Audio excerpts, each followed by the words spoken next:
You're listening to Just My Show, your number one source for pop culture. So by now, most people, I think, know that George is sort of loosely based on Larry David, and of course, you're the real Kramer.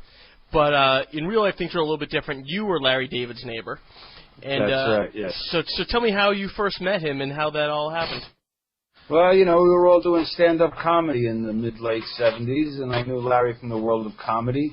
And we became friends when we moved into the same building at about the same time. And then Larry left the building to move to California to do a TV show that only lasted 3 seasons. And then when he wanted to get back to New York, I kind of arranged for him to get the apartment across the hall from me. And he was living there about 5.5 years when Jerry asked him to help create a TV show. And Larry came up with the idea for a show about nothing. And, of course, based Kramer on me, and the rest is history. We obviously see George on Seinfeld, and we've seen Larry David a little bit more now in Curb Your Enthusiasm. Where does he fall in line in reality? How close is he to either of those characters? Well, he's more Larry David on Curb Your Enthusiasm than he is George on Seinfeld. But, that's Larry, sort of a guy who's always trying to do the right thing and it always comes out wrong. And, he likes to show the worst part of nice people. And I guess he's that, a nice guy who just manages to always do the wrong thing. Okay, so now let's get down to Kramer. I don't mean this in an insulting way. You seem like a completely normal, just really nice guy. How exaggerated? I hope that's not a disappointment to you. No, it's not at all. But how exaggerated is the character we see on Seinfeld? Well, of course, Larry knows me like a book, and so a lot of the character is based on me in terms of the golf, the entrepreneurism, the jacuzzis, the sex without dating, all that kind of stuff. But, of course, Michael is a brilliant physical comedian, and he brought that whole aspect to the character. I walk around like a normal human being, and, the character Cosmo walks around like a mental case. Okay. Do you still watch the show when you see it? It's on, a few times a day in most places. Do you still watch it? Yeah, it's usually on about 4 times a day, and if I happen to be by a TV set when it's on, I watch it. And, I still laugh, and you still see something new every time. There's always some little nuance or something you missed that you discover in reruns. That was going to be my next question, because people, talk about this show like it's still in the air almost. People are sitting around, they have water cooler shows, but people sit around talking about this show like as much as it's a brand new show. Is that what you think it is? You miss so many things the first time you watch it? Well, yeah, it's that. It's the fact that the humor holds up. You can watch an episode for the 3rd and 4th time and you're still laughing.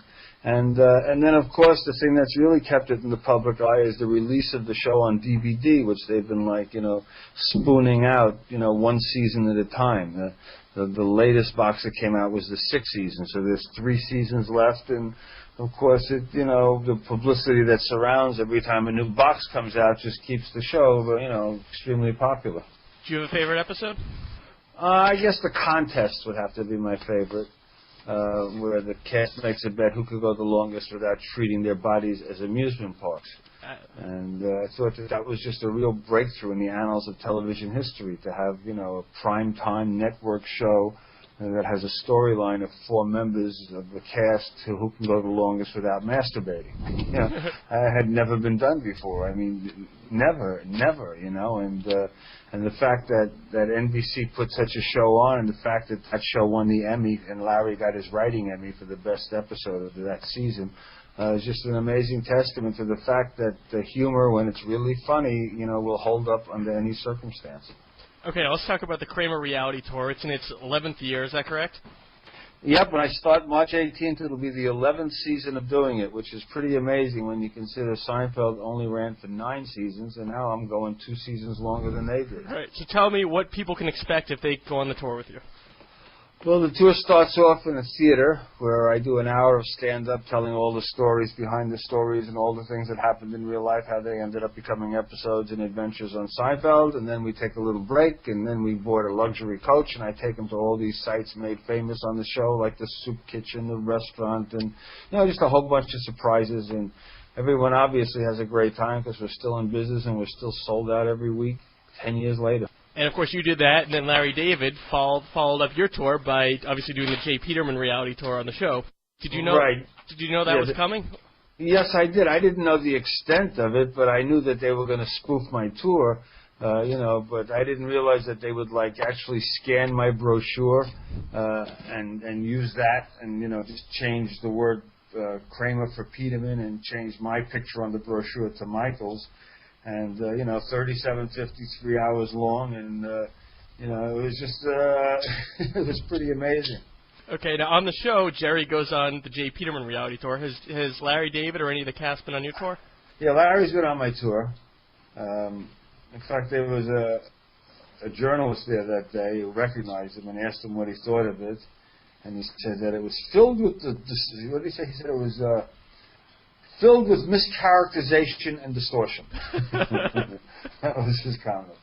Okay, I have a little list here of some things that happened with you on the show, and I want to find out if they're based in reality in any way at all. Okay. Okay, so before the show, did you just go by Kramer, or was it Kenny? Well, my friends, when they talk about me, call me Kramer. But when they talk to me, they call me Kenny. Okay. Is there a coffee shop? I know there is one that they shot it at, which is a little uptown from where you guys live, but is there a coffee shop that you guys hung out at? Well, kind of. There were two of them. There were two major comedy clubs in New York that we all worked at. One was the Improv, and one was Catch a Rising Star.